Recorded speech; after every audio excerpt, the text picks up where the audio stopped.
Bueno, buenas tardes a todos. Ahora sí. Buenas tardes. Bueno, estamos hoy en nuestro segundo encuentro de este taller. Hoy vamos a escuchar a Roxana Huitka, quien nos va a deleitar con la clínica de adolescentes. Es psicoanalista, es docente del posgrado del Ameguino, posición del analista, entrevistas preliminares y entrada en análisis. Es también docente del curso de posgrado del Ameguino CODEI, El cuerpo y sus modos de presentación en la clínica, marcas de la época. Es docente en el DITEC del Centro 2, supervisora también del Centro 2 y en servicios hospitalarios en salud mental. Bueno, todo tuyo.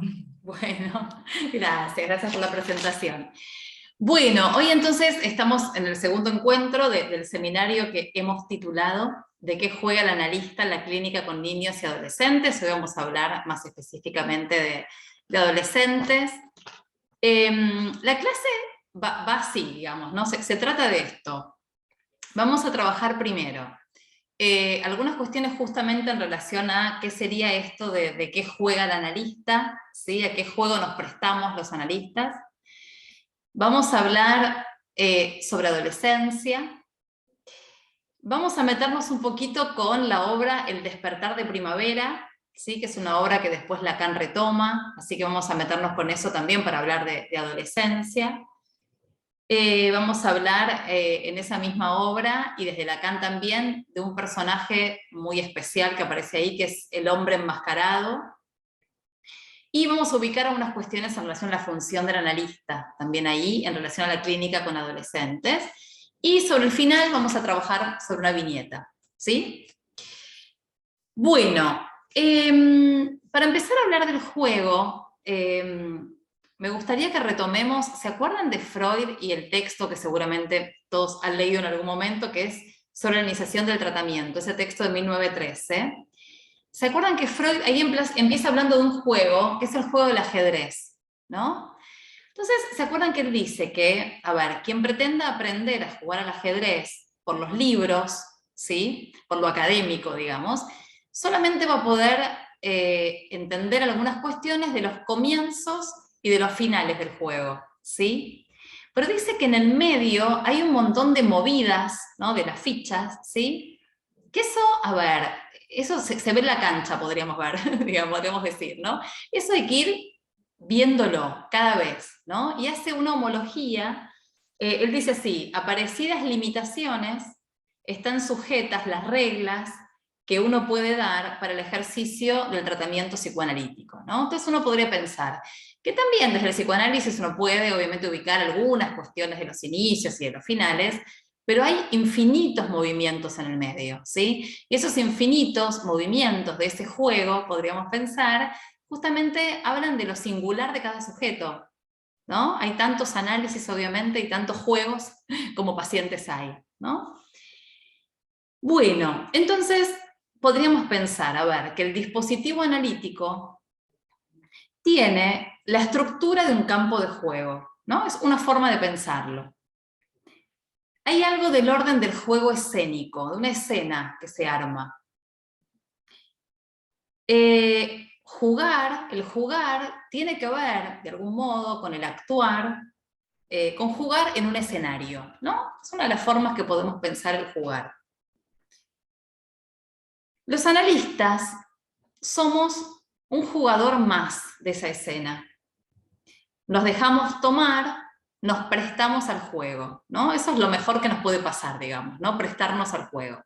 ¿Se acuerdan que Nair, en la clase de la semana pasada, el que no la vio, la va a mirar cuando quiera, hablaba de este texto de Silvina Gamsi, que es el de Jugadora de Niños, donde decía algo así como que el analista interviene, ¿no? Siendo una jugadora o un jugador, ¿no? Se interviene jugando, decía Nair la vez pasada, ¿no? Esto tan interesante. Entonces, los analistas somos un jugador más, ¿sí? Esto vale para clínica con niños, adolescentes y adultos también, ¿sí?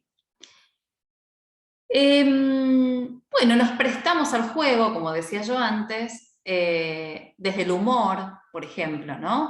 Desde la entonación que le ponemos a algunas intervenciones. Vieron que las intervenciones, según el tono que utilicemos, cambian, ¿no? A mí el tema del tono es algo que me interesa mucho. También podemos pensar que los analistas brindamos el marco para que el juego sea posible. Le damos un borde a esa escena, en la cual el cuerpo del analista, como ya empezamos a hablar la semana pasada, el cuerpo del analista también entra en juego, ¿sí? Hago una referencia muy cortita del tema del cuerpo del analista, de Lacan, que él habla de esto de un modo muy interesante en el seminario 19, ¿sí? O peor. No tengo acá justo la clase, después la voy a buscar y si no la paso, porque no encontré ahora justo la clase en la que no lo tengo acá anotadito. Pero lo que dice Lacan ahí en el 19 es que él habla de las entrevistas, ¿sí? Como un encuentro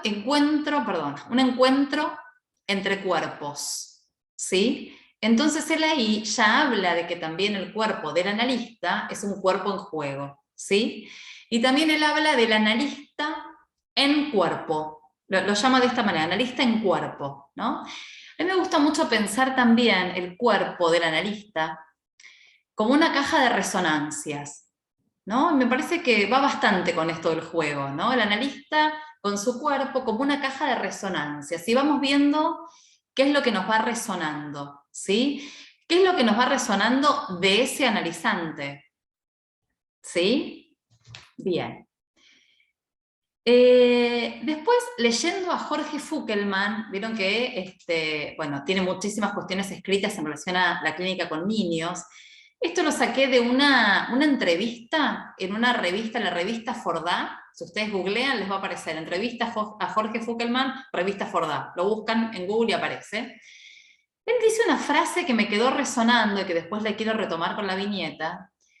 Dice así, dice, el juego implica la puesta en juego de una pérdida. ¿Sí? Vamos a ir viendo un poquito después qué sería esto de la pérdida o cómo lo podemos pensar entre todos, ¿no? Hablando de pérdida y hablando de falta, me gustaría retomar un poquito algo que apareció la semana pasada también del lado de la lista, de mostrarse en falta, el tema de la sorpresa, ¿sí? Entonces, me parece que pensar que los analistas, ¿no? Al ponernos en juego, implica que la falta queda de nuestro lado, y que eso sea propiciatorio para que justamente la cuestión se ponga en juego, ¿sí? Para que algo se vaya armando ahí. Otro modo donde podemos pensar esto de prestarse al juego, ¿vieron Fernando Ulloa? Esto también lo encuentran en diferentes entrevistas, lo encontré yo en Google, digamos, diferentes entrevistas que le hacen a Fernando Ulloa en diferentes lados. Él trae muchas veces el concepto de lo que él llama que es estar analista. Estar analista. Él dice así, dice, no se trata de ser analista, ¿no? No es un tema de ser, por más títulos que se tengan, sino de poder estar analista, ¿no? Dice pertinentemente acorde a la demanda, ¿no? de cada analizante. Entonces, me parece que esto de estar analista, el estar disponible, el prestarse, ¿no? Y estar, como decía, disponible para el juego singular que cada analizante nos propone en transferencia, ¿sí? Después, no sé, Lau, si tenés por ahí la foto del cuadro de Velázquez para compartir. Sí.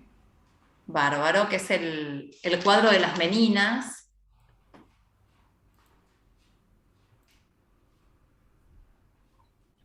Lo deben conocer también. Bueno, a ver, acá fíjense que es interesante porque vieron que Velázquez, este señor ahí de bigotes, que está pintando su cuadro, él pinta este cuadro, que es el cuadro de las meninas, pero él se pinta adentro del cuadro, ¿sí? Él también está ahí dentro del cuadro. Entonces, Lacan, en el seminario 15, que es el seminario del acto analítico, ¿sí? Les paso la fecha de la clase para que la busquen, que es del 27 de marzo del 68, él compara de algún modo, Lacan ahí, el lugar del analista con el lugar de Velázquez, ¿no? Porque él dice que un analista está en el cuadro, es parte de esa escena, es parte de ese cuadro con cada analizante, ¿sí? Bien, fíjense, algo también interesante que dice Lacan ahí, ¿no? Porque uno diría, pero ¿de qué modo estamos en el cuadro? ¿No? No estamos en el mismo lugar que el paciente. Fíjense que acá Velázquez, si bien él se pinta dentro del cuadro, nosotros no vemos lo que él pinta, ¿no? Vieron que queda como de espaldas a nosotros, digamos, ¿no? Entonces, lo que Lacan dice en el seminario 15, él dice que como si eso fuera la vida privada de Velázquez, que eso queda donde solamente lo puede ver él, ¿no? Entonces él dice que la vida privada de los analistas debe quedar al abrigo, así lo dice Lacan, súper lindo, ¿no? Porque él lo que dice ahí es que no hay intersubjetividad entre paciente y analista, hay un solo sujeto, que es el paciente. ¿Sí? Entonces, uno como analista está concernido en esa cura que dirige, somos parte de esa cura, pero desde un lugar diferente, donde nuestra subjetividad, nuestra vida privada, como dice Lacan, queda al abrigo. ¿Sí? El único sujeto del inconsciente, digamos, que aparece es el del analizante. ¿Sí? Podemos sacar, Laura, la foto, gracias. Y otra cosa que dice Lacan en esa misma clase, que me gusta mucho, él dice que un analista no tiene ni una palabra para decir a menos que entre en el baile, ¿no? Esta frase que a mí tanto me gusta, ¿por qué la traigo también ahora acá? Porque me parece que entrar en el baile implica prestarse al juego, de alguna manera, ¿no? Bien, con respecto a esto de entrar en juego y prestarse al juego, pensaba dos situaciones clínicas muy chiquitas, de dos adolescentes, ¿no? Digo, ¿qué sería esto de prestarse? Por ejemplo, un adolescente, la vez pasada charlaba con Nair estas situaciones que vamos haciendo nuestro intercambio, cuando una paciente me dice, por ejemplo, ¿no? Un adolescente que estaba con que llegaba pronto su primer matiné, y estaba como muy dudosa con lo que se iba a poner, ¿no? De ropa, ¿no? Además con algunas cuestiones con su cuerpo, ¿no? Un poco descubriéndose las nuevas formas, ¿no? El chico que le gustaba, bueno, varias cuestiones, ¿no? Varios condimentos de la escena. Entonces, ella lo que me dice, me pregunta esto, me dice, ¿te puedo mandar una foto el sábado antes de ir a la matiné? Y me dice, no hace falta que me contestes, solo que la veas. ¿No? Bueno, me manda la foto, ¿no? Con cómo había estado vestida para esa matina y después la veo en la sesión siguiente. Y algo de eso se retoma, ¿no? Y otra situación, con otra paciente adolescente, un poquitito más grande, pero adolescente al fin, me manda un audio, una viernes a la noche, bastante tarde, que yo escucho el sábado, donde ella me dice, me aclara, te voy a mandar un audio muy largo, porque estaba muy angustiada por una situación con una amiga. Y me dice, te lo mando ahora porque no sé si me voy a acordar la sesión siguiente y no sé si me voy a animar a contártelo. Y también me dice que no hace falta que yo le conteste, solamente que ella me lo quería mandar, digamos, ¿no? Entonces pensaba en esto, ¿no? Porque cuántas cosas uno va pensando con los pacientes en general, cuando nos mandan mensajes entre sesión, ¿no? Obviamente uno va decidiendo cada vez, ¿no? Uno le ofrece una sesión aparte, le contesta en el momento, uno espera un poquito, uno va viendo más o menos cómo va esa transferencia, ¿no? Y en estos casos, con estas dos adolescentes, me pareció que, a ver, que eso tenía que ver con prestarse a ese juego, ¿no? Que era simplemente una foto, un audio, que se iban como entramando, ¿sí? En ese entre, porque era entre, ¿no? La analizante y yo, entre sesión y sesión, ¿no? Vieron que me gusta mucho hablar con los adolescentes de la red transferencial que se arma, ¿no? Que andan tanto navegando por las redes, ¿no? Y que me parece que con nosotros se arma también, ¿no? Lo que podríamos llamar red transferencial, ¿no? Entonces, me parece que eso es parte de esa red que ellos van tejiendo, ¿no? Entonces, prestarse al juego es, bueno, mirar la foto y escuchar el audio, en esos casos me parece, ¿no? Entre otras cosas. Vamos a hablar un poquito de adolescencia, algunas cuestiones muy puntuales, ¿sí? Primero, como veníamos ya conversando de la clase pasada, decíamos que tanto el cuerpo, como el sujeto, se constituyen siempre en relación a un otro con mayúsculas, ¿sí? En relación a ciertas marcas que esos otros parentales, podríamos decir, imprimen, ¿sí? La adolescencia es un tiempo de reedición de muchas de esas marcas. Vamos a pensar la adolescencia como un tiempo subjetivo, ¿sí? Más allá de la edad, ¿sí? A veces pensamos un poco de tal edad de la adolescencia para darnos como una idea, pero me gusta más que lo pensemos como tiempos subjetivos, ¿sí? Más allá de los años cumplidos, ¿sí? Y otra cosa que también está buena para pensar, que me parece que es muy clínica, es poder ubicar a cada adolescente que se acerca a vernos, ¿sí? Como un sujeto, ¿no? Sujeto barrado, un sujeto adolescente, ¿sí? No tanto estas cuestiones de los adolescentes, que a veces los padres nos dicen, bueno, estas son cosas de adolescentes. Bueno, tenemos que poder escuchar, en tal caso, cuáles son las cosas de ese adolescente, ¿sí? Obviamente hay cierto marco de cuestiones adolescentes, digamos, ¿no? Pero lo que tenemos que escuchar nosotros es a ese adolescente. Después, también es interesante retomar un poquito esto que dice Freud, que me parece que define muy bien la cuestión de la adolescencia, que es cuando él hablaba de la metamorfosis, ¿no? Porque lo que él decía es que, por él hablaba de pubertad, ¿sí? Pero podríamos pensar en la adolescencia.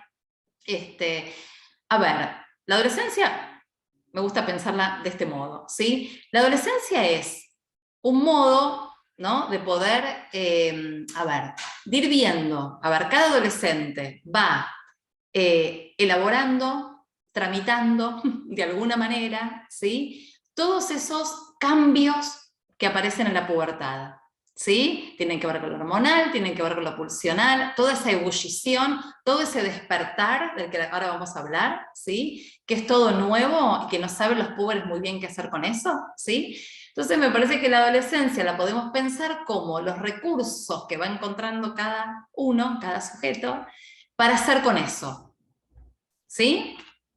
Bien, entonces, esta metamorfosis de la que hablaba Freud implica que una nueva forma, una metamorfosis, una nueva forma recae sobre la sexualidad infantil, ¿sí? Ya la sexualidad infantil cambia, ¿sí? Hay una nueva forma que recae sobre ese tipo de sexualidad.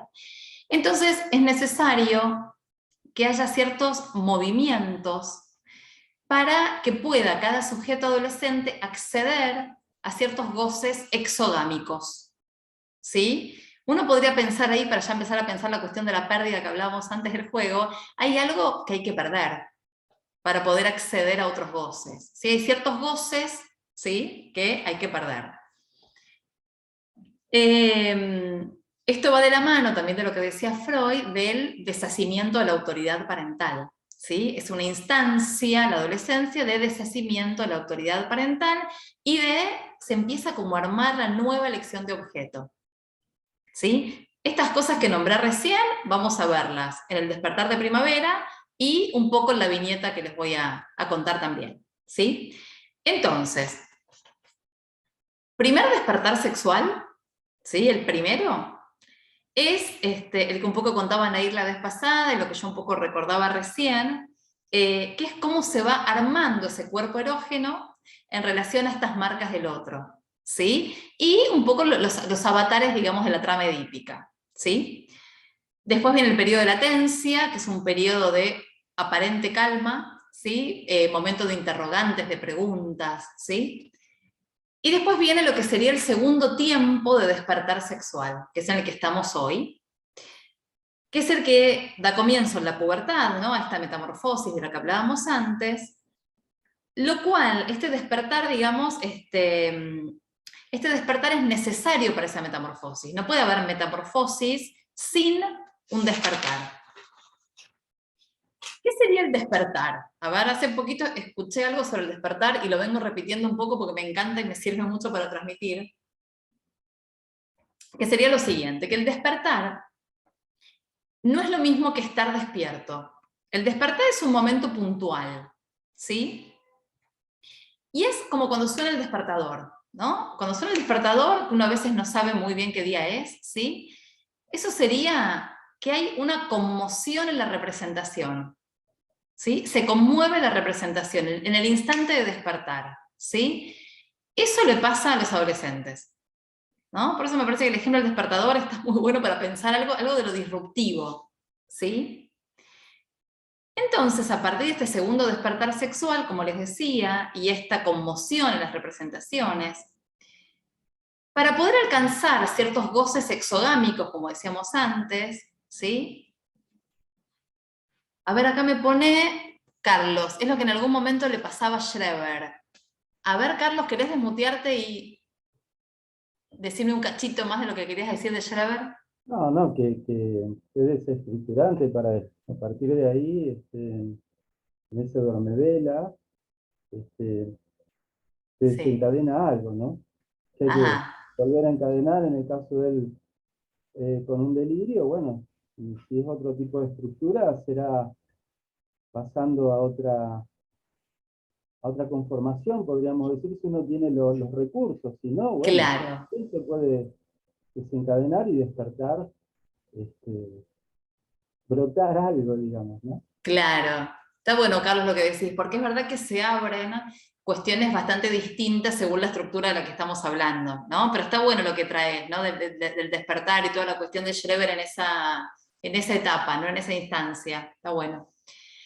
Bueno, entonces, para poder alcanzar estos goces exogámicos que decíamos antes, ¿sí? Se hace necesario para el adolescente que haya cierta función de nominación, ¿sí? Después lo vamos a retomar también en el despertar primavera y en la viñeta, ¿no?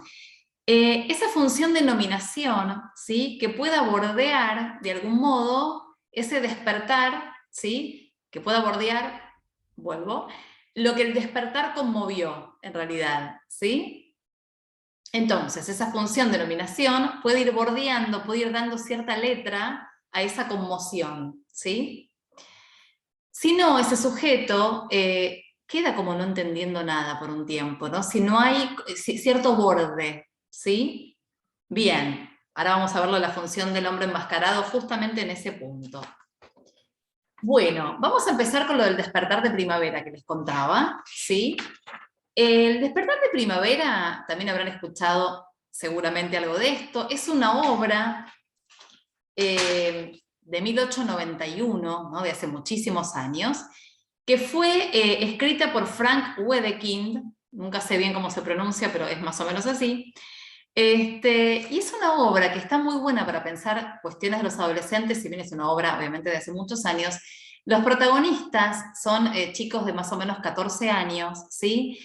Y ellos se van encontrando obviamente con un montón de interrogantes que les surgen, ¿sí? Sobre todo acerca de lo que se suele llamar el real de la adolescencia, que sería el sexo y la muerte, ¿sí? Empieza a haber un montón de interrogantes con respecto al sexo y a la muerte, y lo que a ellos les pasa es que no se encuentran con otros, con mayúsculas, digamos, que les acerquen algún tipo de borde, justamente, ¿sí? Que les arrimen alguna respuesta más o menos acorde, ¿no?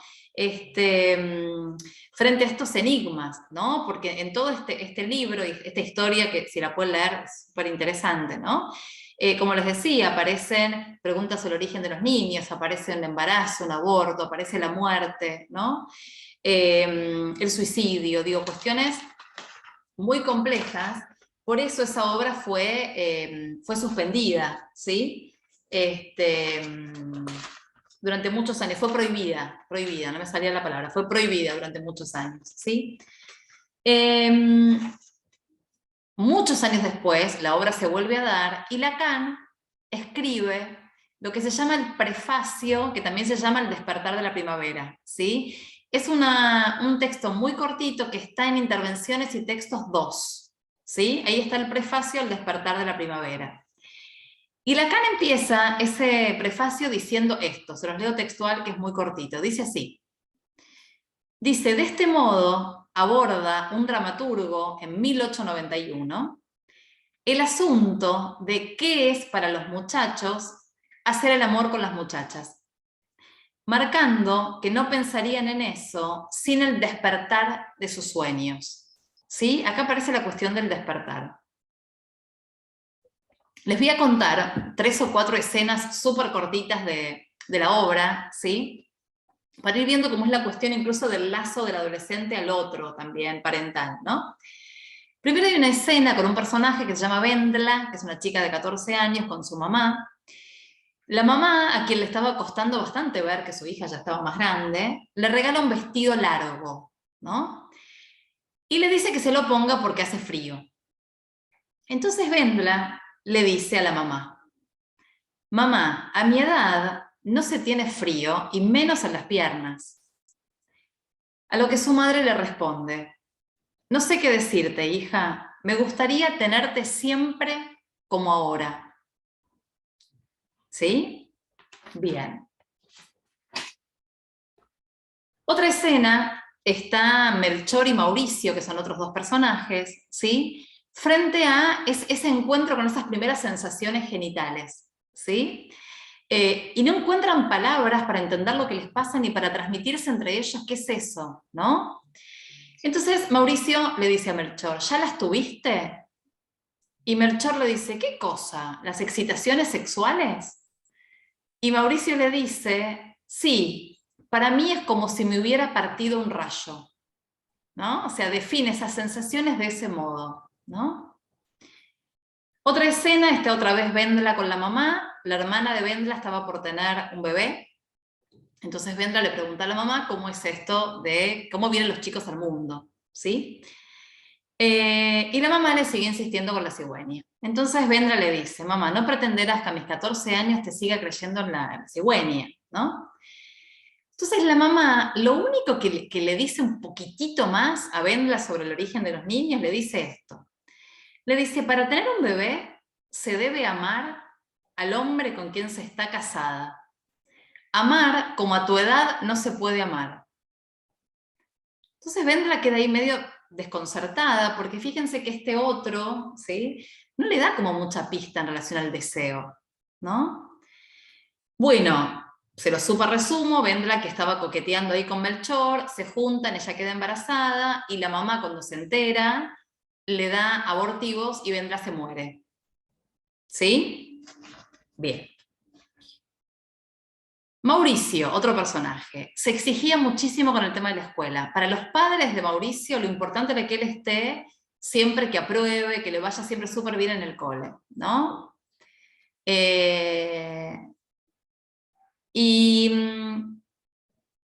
Entonces, bien.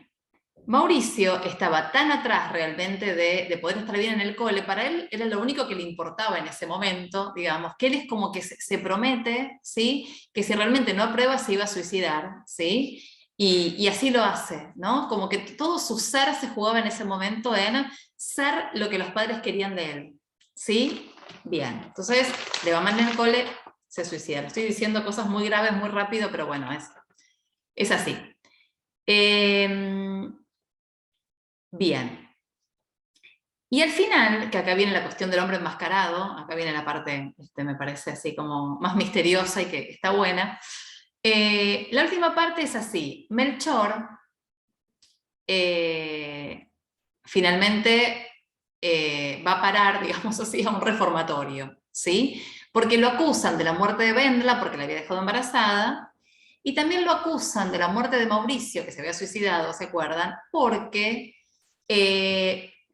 a ver, él le había hecho como unos dibujos y le había escrito algunas cosas sobre la sexualidad, sobre los genitales, ¿sí? Entonces lo acusan también de la muerte de Mauricio, ¿no? Entonces Melchor se escapa al cementerio, se encuentra con Mauricio, que estaba muerto, que se había suicidado, y Mauricio le quiere dar la mano a Melchor como para llevarlo para el lado de los muertos, ¿no? Entonces ahí hace su aparición el hombre enmascarado. Fíjense que está bueno el diálogo cortito que tiene Melchor con este hombre. Melchor le dice, vas a decirme quién sos, ¿no? Y este hombre le dice, no, te invito a que te confíes a mí, yo cuidaré de tu porvenir, ¿no? Esto de que te confíes a mí me sonó mucho a nuestra función de analistas, ¿no? No sé a ustedes, pero a mí me sonó a eso, ¿no? Entonces, ¿cómo interviene este hombre enmascarado? ¿Sí? Recordemos la cuestión de la nominación de la que hablábamos antes, ¿sí? ¿Bien? Y de la necesariedad de la salida a los goces exogámicos. El hombre enmascarado actúa de dos maneras, podríamos decir, ¿sí? Una que es, por un lado, le ordena, ¿no?, al cadáver de Mauricio que lo deje tranquilo a Melchor, ¿sí? Divide lo que es la muerte de lo que es la vida, ¿sí? Y lo va como convenciendo realmente a Melchor, bueno, de que salga del cementerio. Eso también tiene que ver con el ordenamiento de los goces, ¿sí? Y también Melchor se sentía muy culpable porque sus papás estaban muy angustiados, porque él había ido al reformatorio y qué sé yo, y lo que le dice el hombre enmascarado a Melchor es que mientras él está muy angustiado, sus papás están juntos, ¿no? Es decir, como que él puede hacer algunas cuestiones por fuera de los papás, ¿sí? Que hay cosas entre los papás, ¿sí? Y él puede hacer cosas por fuera de ellos, ¿no? Y también el hombre enmascarado le dice a Melchor que Wendla no murió porque él la dejó embarazada, sino por los abortivos de la mamá. ¿Sí? Va como despejando las cuestiones, ordenando las cuestiones, ¿sí? Y lo último, súper interesante me parece, que dice el hombre enmascarado, está hablando con Melchor acerca de la moral, e introduce algo del orden del deseo, ¿no? Porque le dice así, estaban hablando de moral, y le dice que el deber, lo que se debe hacer, tiene siempre un lugar, hay cosas que hay que hacer, ¿sí? Pero también tiene un lugar el querer, le dice el enmascarado, ¿no? Como diciendo, démosle un poco de lugar al deber, pero también hagamos el lugar al querer, ¿no? Ahí podríamos decir nosotros los analistas, bueno, que hay algo del deseo que él intenta meter. Y Lacan, en el prefacio que yo les contaba recién, dice esta frase, dice que entre los nombres del padre existe el del hombre enmascarado. ¿Sí? Él dice que es como un semblante, el semblante por excelencia, porque obviamente actúa, a ver, del lado de la función paterna, sin ser el padre, ¿sí? Es un semblante, ¿sí? Entonces, ¿cuáles serían las funciones que cumplió el hombre enmascarado? Como les decía, nomina, bordea, da letra, ¿sí? Ubica que la salida es la vida y no la muerte, ordena los goces, le dice a Melchor que no es culpable de la muerte de Wendla, como les decía antes, lo libera de la tragedia, porque vieron que Mauricio se suicidó, bueno, no pudo ser liberado de la tragedia, pero el hombre enmascarado a Melchor sí lo libera de la tragedia, lo sigue trayendo al lado de los vivos, digamos. Si bien no es el verdadero padre, como les decía, es el que hace la función ordenadora entre vida y muerte, y transmite que tampoco hay que sentirse culpable por lo que no se es culpable, ¿sí? Y transmite sobre todo la importancia del deseo. Bien, entonces, yendo a nosotros los analistas, ¿sí? En esta misma línea del hombre enmascarado, digamos, no orientamos al paciente, no le decimos lo que tiene que hacer, por supuesto que no es nuestra tarea, pero sí propiciamos cierta orientación de los goces, ¿sí? Sobre todo los adolescentes, lo que tiene que ver con los goces exogámicos, ¿sí? Bien. Vamos a la viñeta, ¿cómo estamos de tiempo?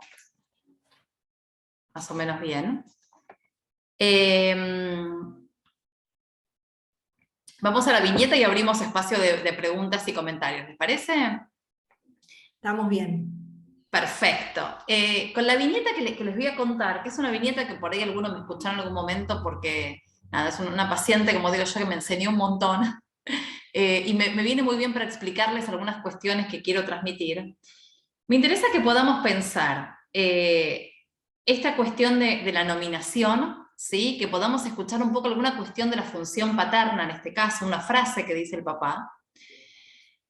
Me gustaría que pensemos también esto del juego, como puesta en juego de una pérdida, esto que decía Foukelman, ¿no? De qué pérdida se trata, ¿sí?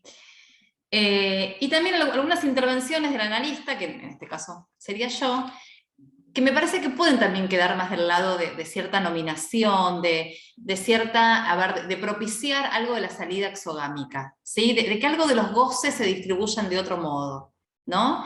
Y me parece que cuando nos preguntamos de qué juega el analista en la clínica con adolescentes, me parece, por lo menos mi apuesta de hoy, es pensar que juega este juego, digamos, ¿no? El de propiciar la salida, ¿no? Bueno, les cuento la viñeta. Es una paciente que le puse Lucía, la fui llamando de diferentes nombres, en este caso Lucía. Es una jovencita de 17 años. Quien me llama es la mamá.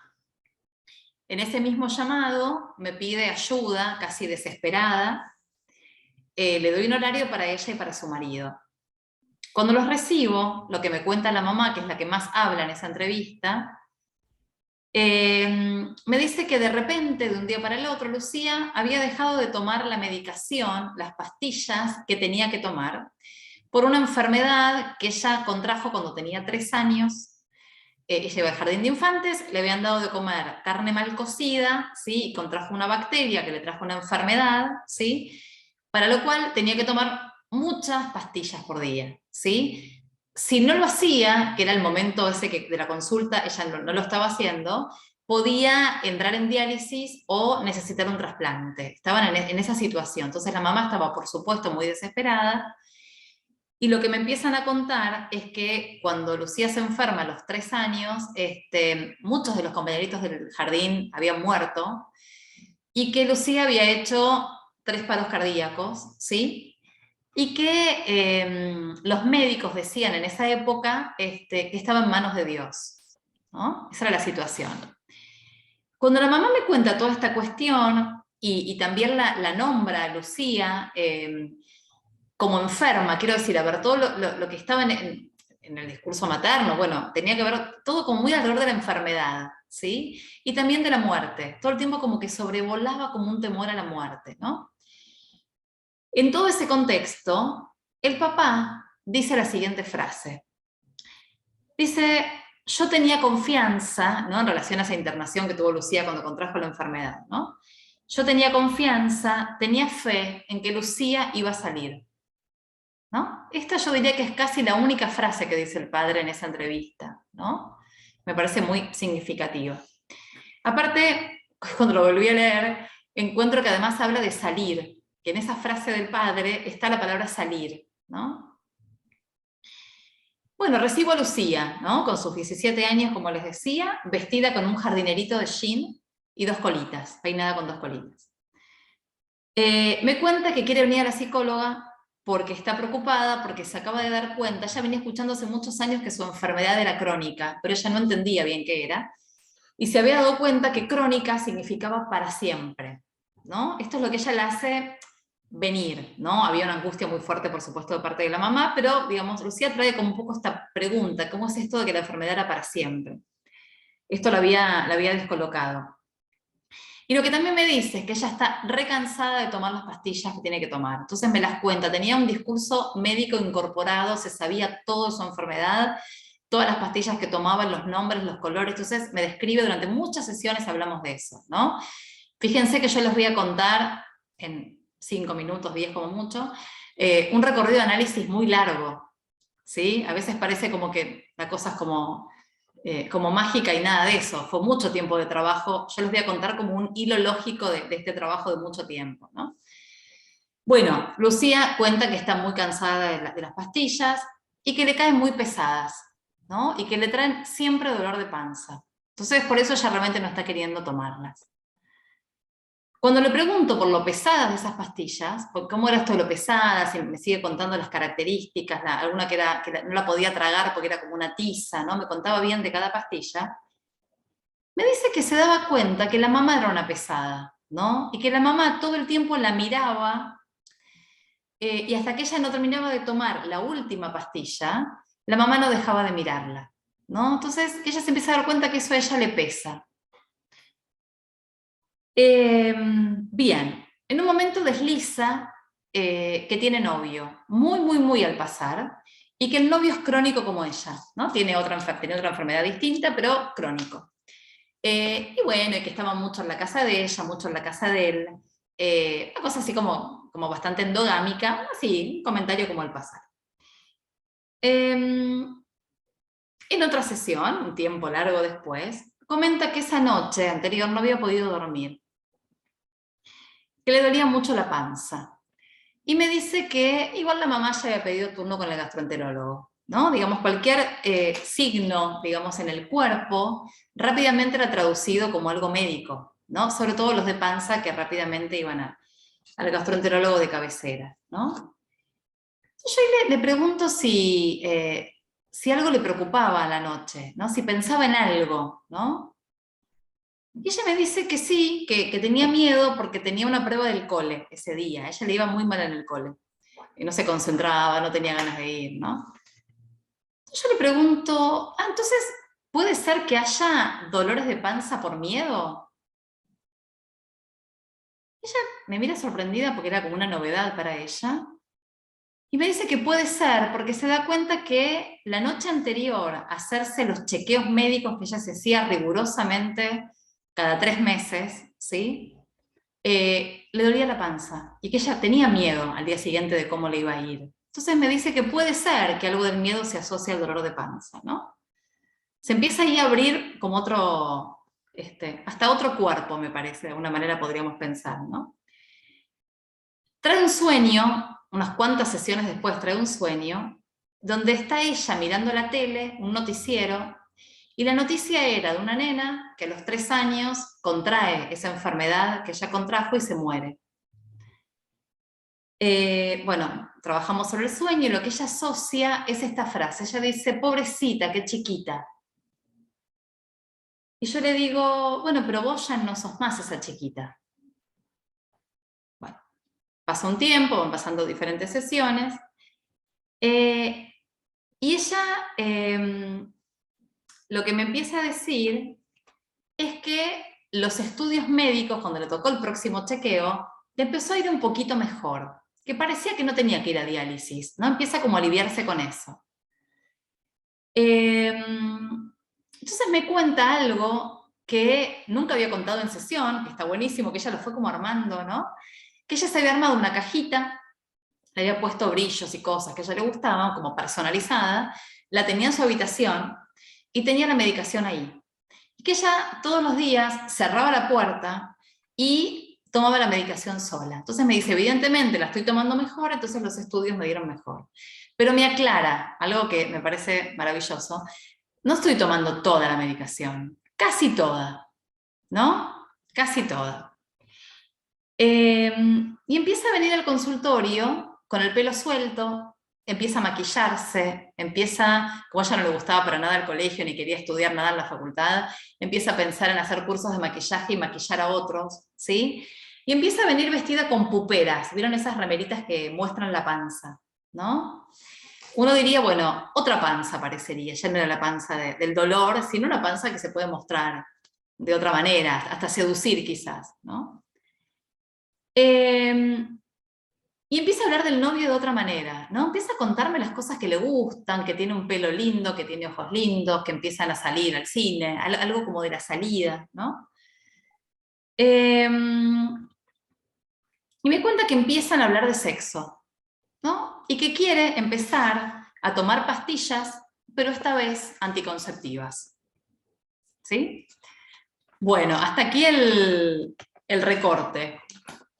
Y bueno, y lo que tenía pensado para hoy. Bueno, qué interesante, podemos abrir a los comentarios, resonancias. A mí me gustaría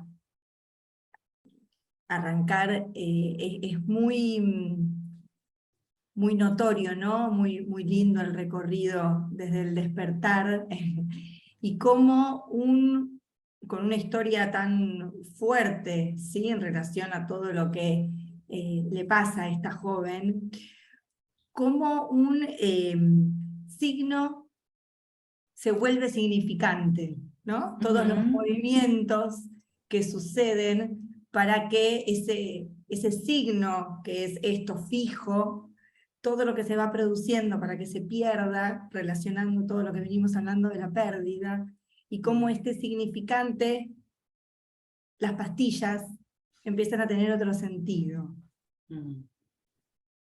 Totalmente, sí, sí. La verdad que es un material, yo lo vuelvo a contar y se me pone la piel de gallina, pues como muy fuerte, ¿no?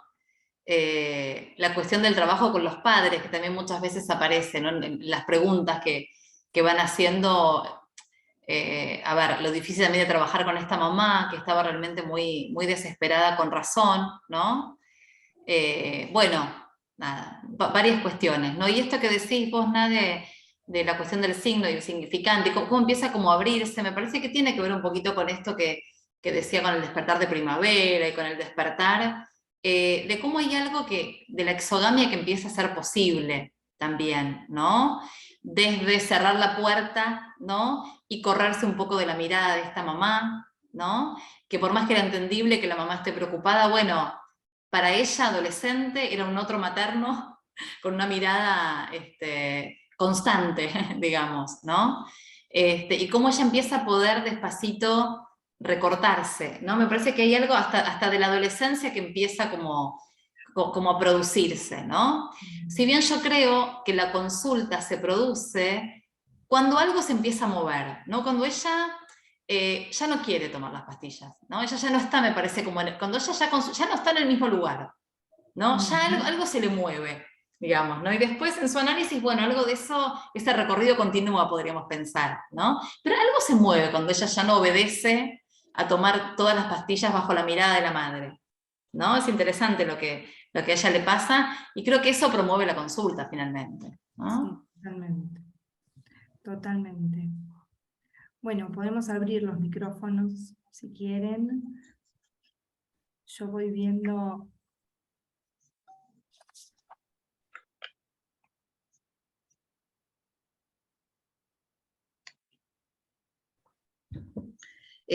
Bueno, gracias Roxana, me gustó mucho, igual que el trabajo de Nair de la semana pasada, me pareció muy interesante. Y hablando de esto del despertar de primavera, me acordaba y justamente, mira, es un texto que cada tanto uno va, en el trabajo de adolescentes es interesante, ¿no? Y justamente, ¿no? Vendla estaba tomada por la mamá, ¿no? Y la mamá le dice, mi único tesoro. Cuando ella le dice, no te preocupes, mamá. Entonces le dice, pero vos sos mi único tesoro, ¿no? Y pensaba en el seminario 4, donde habla Lacan del caso Juanito, ¿no? Y dice, Sí. hablando de la castración, claro, ¿no? Y del Edipo.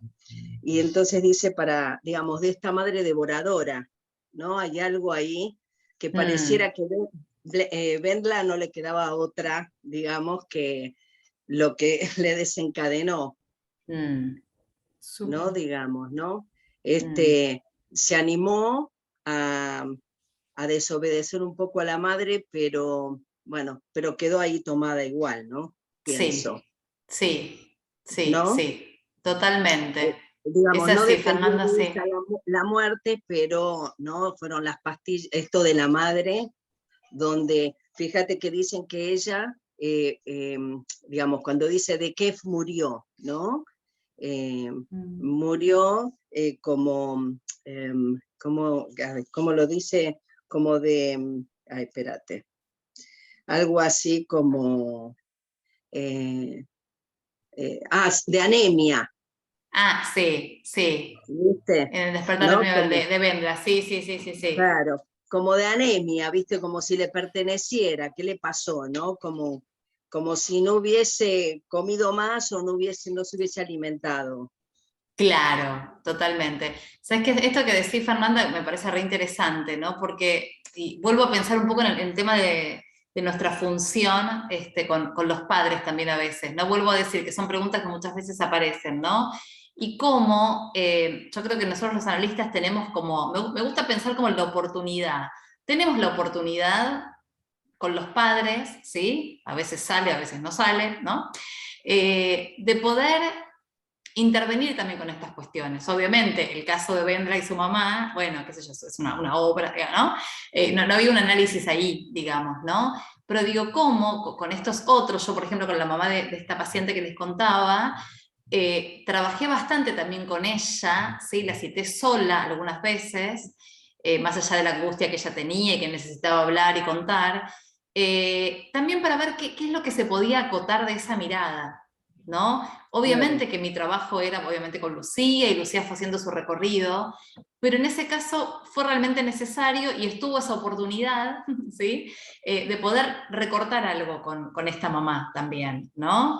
Esto que decís vos, Fernanda, bueno, del otro materno, la boca del cocodrilo, todas estas cosas, bueno, a veces tenemos los analistas la posibilidad de intervenir ahí, ¿no? Por lo menos, no sé, dejar alguna marca, ¿no? Y ver, obviamente, si esos otros parentales pueden tomarlo, ¿no? Claro. Me parece que es como interesante eso, ¿no? Sí, En línea con porque, eso, sí. Quedo así. pensando, por eso pensaba en el devenir, no de ella, de tu paciente, si no hubiese habido una intervención del analista, ¿no? En ese sentido, ahí me dirigía, digamos. Claro, ¿no? claro. Ese lugar del enmascarado que rescata, digamos, ¿no? Sí, por eso. Sí, tal cual, tal cual. No sabemos, ¿no? La verdad es que no sabemos, pero bueno, porque siempre leemos como posteriori, pero bueno, digamos, suponemos que este tipo de intervenciones ordenan los voces, ni más ni menos, ¿no? Tal cual. Ana, ¿querías decir algo? En línea con lo que comenta Fernanda, y preguntarte si a partir de justamente los movimientos que empezaron a producirse en Lucía, en la paciente, hubo efectos en la mamá. Y si no fue necesario justamente también, no sé cómo lo articulaste, trabajar con ella en el sentido de tratar de prevenir que se produjera algo que pudiera ser iatrogénico en relación al desarrollo del análisis en Lucía, digamos, que venía generando una serie de transformaciones importantes en cuanto al encuentro con su deseo. Claro, sí. Un poco fue esto que yo contaba recién. En algunas entrevistas yo tuve sola con la mamá, y algunas cuestiones de estas fuimos trabajando, ¿no? Como de su lugar en relación a Lucía, que hubo que trabajar, les diría, cuestiones, a ver, desde el principio de Lucía, ¿sí? Eran entrevistas realmente a una madre, no eran entrevistas de análisis, ¿sí? Ella aparte tenía su espacio, pero eran entrevistas con una madre, digamos así, ¿no? Por eso yo les señalaba que desde el principio yo escuché que el papá estaba en otra posición, ¿no? No era una cuestión ni religiosa, cuando él me dice yo tenía fe, no era nada ni religioso, ni nada alocado, había algo de esa confianza, no sé, creo que tiene que ver con la función paterna de que la hija iba a salir. Entonces no fue necesario trabajar tanto con él, ¿no? Y eso ya en ese primer encuentro con los padres, ya algo de eso se pudo pescar, ¿no?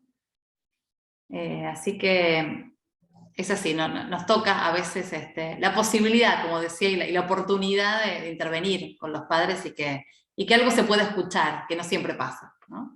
Bueno, la salida es con un padre. Y por un padre. Exacto. Qué bueno.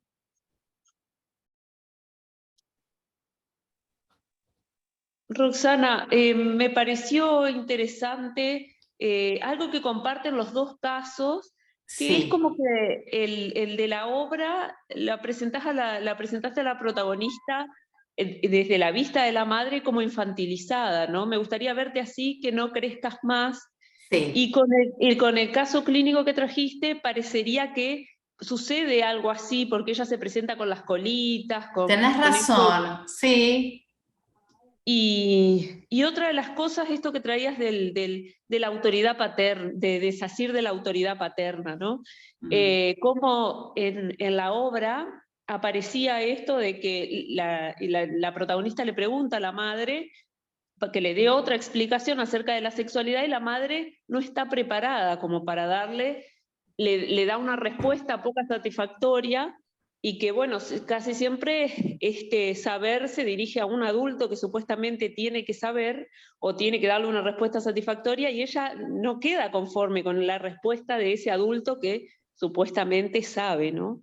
Y bueno, en el caso clínico parecería que también, ¿no? Esto de que cuando aparece algo de que, bueno, por ahí el discurso de la madre o el discurso médico quedaba algo por fuera, que era esto, que también el dolor o esa sensación podía ser por miedo y no por algo del orden del orgánico, ¿no? Entonces cuestionar ese saber de que viene del otro es producto también de ir creciendo, del deshacer de esto de la autoridad parental o de ese otro que vos decías. Totalmente, está buenísimo, Fátima, lo que traes, porque uno por ahí dice autoridad parental y parece solamente una cuestión de autoridad de órdenes, ¿no? Y en realidad es esto de cuando empiezan los adolescentes a poder tocar un poco, ¿no? Lo que estos otros dicen, ¿no? Cuestionar, y como siempre decimos, hay que ver estos otros parentales, a ver, ¿qué les pasa a ellos con esto de dejarse interpelar? Si se dejan interpelar o no, digamos, ¿no? Que en este caso fue bastante difícil con la mamá, pero a la vez es lo que también a la mamá la trae de alguna manera, ¿no? Pero tal cual, y esto, Fátima, que me haces pensar, no lo había pensado esto, que también mi paciente venía con esas ropas tan de niña, ¿no? Y tan en ese lugar, estaba en ese lugar en relación a la mamá, ¿no? De una nena enferma a cuidar, de alguna manera, ¿no? Y cuando algo de eso se empieza a mover, incluso empieza a armarse, como yo decía antes, como otro cuerpo, ¿no? Aparece la vestimenta distinta, aparece el peinado distinto. Vieron que siempre decimos que tanto el peinado como la vestimenta hace cuerpo, ¿sí? No está separado del cuerpo, ¿no? Uno podrá pensar, un cuerpo es el que vino y después había otro cuerpo, digamos, ¿no? Otro armado, ¿no? Se ve claro de qué juega el analista ahí, ¿no? Digo, en esto de los bordes, digo, muchas veces cuando vienen en desborde, ¿no? Digo, hay algo de un borde que uno apuesta a este movimiento que se va generando, y acá esta niñita que viene con las dos colitas, donde hay otro borde que empieza, digamos, a moverse. Ahí se ve como muy claro esto de cómo vos jugás, ¿no? Digo, también para pensar esto de cómo juega el analista, como veíamos, digo, con niños y con adolescentes, ¿no? Acá se Tal ve cual, tal cual. muy claro. Y esto de la pérdida, que me haces acordar, ¿no? Cuando yo decía esta frase de Foucault, ¿no? De algo de que se juega algo de la pérdida, pensaba esto, ¿no? Como que hay un lugar a perder realmente, que es este lugar de la niña enferma a la que hay que cuidar, no sé, ahora me sale decirlo así, para poder acceder a otros goces distintos, a otro lugar, para poder salir, ¿no? ¿Qué tal? Sí, Erika, ¿cómo estás? ¿Qué tal? Lo que me quedó resonando fue esto que vos decías, que la paciente Lucía venía cuando el crónico, la palabra crónico se le traduce en que va a ser para toda la vida. Si lo que le empieza como a movilizar para toda la vida, o sin que le sea tan claro, es ese lugar de niña enferma para la madre, no la enfermedad crónica, sino el lugar que ella tenía para la madre en relación a esa enfermedad. Si no hay algo de eso que le empieza como a aparecer. Se me ocurría a mí, digamos.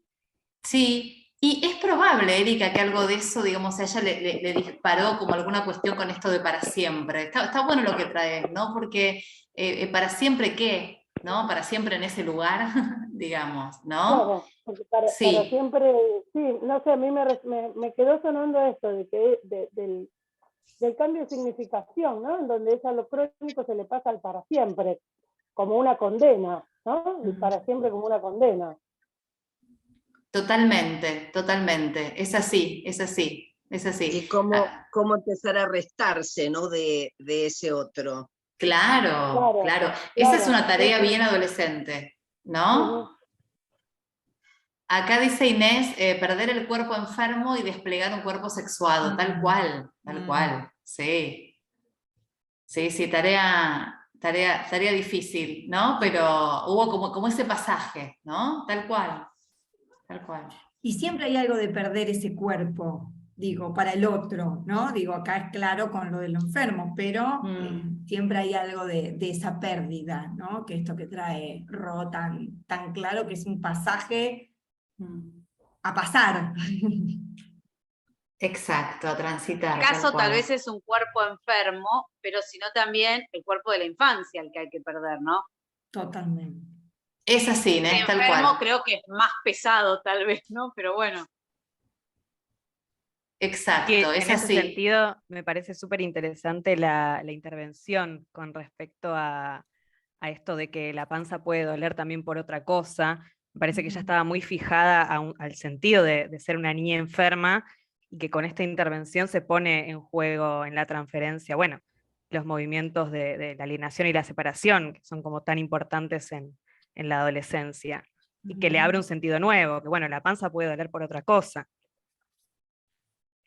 Totalmente, tal cual, Laila, es así, porque además, con esto que decís también de la alienación y separación, ¿no? Digamos, cómo la cuestión del dolor de panza y el cuerpo enfermo también, un poco esto que decía Inés, la dejaban adentro con la mamá, ¿no? Entonces, si ese cuerpo, bueno, pasa a tener más que ver con lo sexuado, si este cuerpo o la panza puede doler por ahí porque tiene miedo por alguna otra cosa, porque algo la moviliza, ¿no? Ahora se me vino, esto es mío, ¿no? De la paciente, cuando se suele decir lo de las mariposas en el estómago, ¿no? No sé, se me vino. Digo, ¿cómo, pensando en la cuestión más de la sexualidad, cómo hay tantas cuestiones a las que se puede abrir la cuestión de la panza o el estómago, digamos, ¿no? Y eso justamente es un punto de salida, ¿no? Por fuera de esta madre, claro, tal cual. Bueno, Fernanda, tranqui, gracias a vos. Sí, me parece que es un material en que se ven muchas cuestiones de la adolescencia, ¿no? De los movimientos necesarios, ¿no? Y que no están dados, no están asegurados para nada, para nada.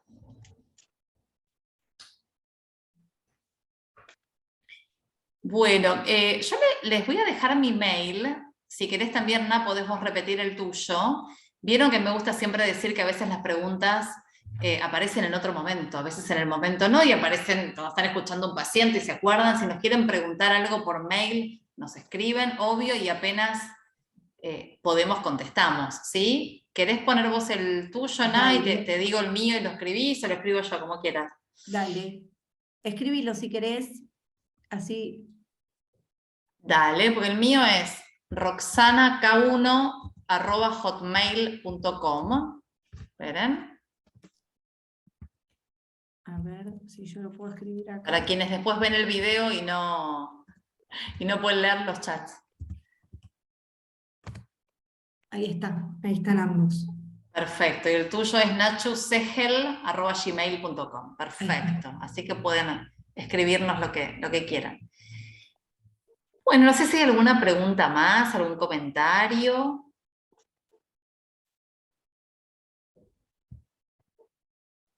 Nos vamos a ver todos en Despertar de Primavera, me parece, después de una linda obra para volver a ver. Sí, súper. Y como algo de tantos años atrás refleja tantas cosas que nos sirven tanto, ¿no? Gracias, Erika, a vos. Bueno, ¿les parece que vayamos cerrando? ¿Sí? Último minuto para una pregunta más, si quieren. Bajamos el martillo. Yo tengo una preguntita. Sí, Irina. Irina. Hola, buenas tardes. Buenas. Sí, en este intento de restarse, de correrse de los adolescentes, ¿cómo bordeas tú esta parte de el goce, ¿no? En este correrse, al final, pues terminan haciéndose, en muchos casos, ellos mucho daño, ¿no? Y entonces, ¿cómo vas bordeando? ¿Cómo fuiste tejiendo esta parte para ayudar a correrse, a restarse menos, digamos? Ajá. A ver, ahora te digo eso con respecto a mi paciente, pero no entendí muy bien lo que decías de cuando se hace mucho daño. ¿Qué querés decir con eso? Sí, en el intento de muchos adolescentes de restarse, ¿no? Del otro primordial, Sí. pues dejan de estudiar, empiezan con drogas, empiezan con relaciones muy tóxicas, con las parejas que empiezan a conocer, ¿no? Sí. O sea, en esta parte de restarse, de diferenciarse de la madre o de los abuelos, de ir en contra, empiezan a hacer cosas en contra suya, ¿no? Sí, totalmente, totalmente. A ver, pensemos una cosa.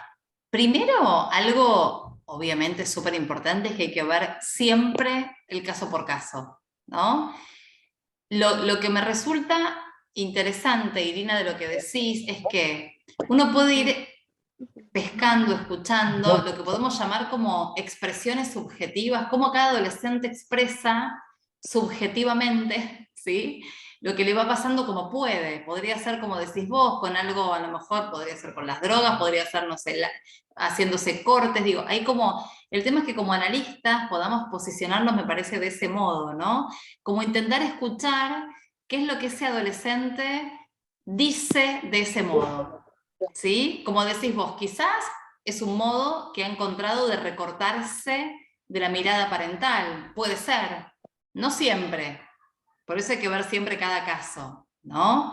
Y lo importante, me parece, Irina, es, a ver, con cada adolescente, bueno, que puede ir desplegando su novela familiar, ¿no? Que puede ir hablando de estos otros parentales, de su lugar en esos otros, ¿sí? Y ahí vamos a ir escuchando, digamos, si esta expresión subjetiva, la que fuere, ¿sí?, tiene que ver con ir recortándose un poco de esa mirada, que muchas veces es, ¿sí? Bueno, la idea es, a ver, ir abrochando algo de eso, ¿no? Que ese sujeto adolescente en algún momento, después de un análisis, ¿sí?, y a lo largo, pueda ir anoticiándose, ¿sí?, en tal caso de qué es lo que él está expresando, ¿sí? Me parece que es como ir acompañando a eso, a que el sujeto se pueda noticiar de lo que le pasa, ¿no? Y de ese modo uno va bordeando de algún modo, ¿no? Algo de eso, no sé si te contesté algo, Irina, pero más o menos va por ahí, ¿no? Sí, muchas gracias. Sí, no, al contrario, al contrario. Es interesante eso también, ¿no? De, qué sé yo, de los cortes, o bueno, no sé, las diferentes Sí, manifestaciones subjetivas, ¿no? Sí, y también para pensar para la próxima, ¿no? Digo, esto de también las distintas manifestaciones, cómo se relacionan con los desbordes, ¿no? Todo lo que Ro está trayendo en relación a los bordes, ¿no? Totalmente. Bueno, ahí ya tenemos otro seminario nuevo, ¿no? Para la próxima, ¿no? Porque ya, terminó acá, pero ya tenemos ahí título para otro momento. ¿Te parece? Es interesante lo que trae Irina también. Sí, muchísimas gracias. Al contrario. Bueno, si les parece, dejamos acá. Bueno, un placer haber estado acá con ustedes en estos 2 encuentros. Bueno, agradecemos siempre a Centro 2 que nos hace este lugar tan amable, la verdad, ¿no? Que uno se siente como en casa, siempre digo yo, porque uno está cómodo y puede, bueno, nada, hablar libremente de lo que uno tiene ganas de transmitir, ¿no? Así que de mi parte les agradezco un montón. No sé si querés decir algo para Nos vemos, sí, despedirse. agradecer también, me sumo al agradecimiento por los intercambios, por lo que surgió en estos 2 encuentros, y bueno, a poder seguir pensando y transmitiendo también la clínica desde este lugar que intentamos transmitir con Roxana, así que gracias a todos, un placer enorme. Bueno, muchas gracias. Bueno, un besito a todos. Y gracias a Laura ahí haciendo de sostén. Perdón, pensé que ibas a decir haciendo desastre, perdón. ¿Qué pasó al principio? Bueno, por suerte fue Para nada. Para nada. Muchísimas gracias. Chao, un besito. Gracias. Que estén muy bien. Gracias a todos. Nos vemos pronto. Nos vemos. Chao, chao.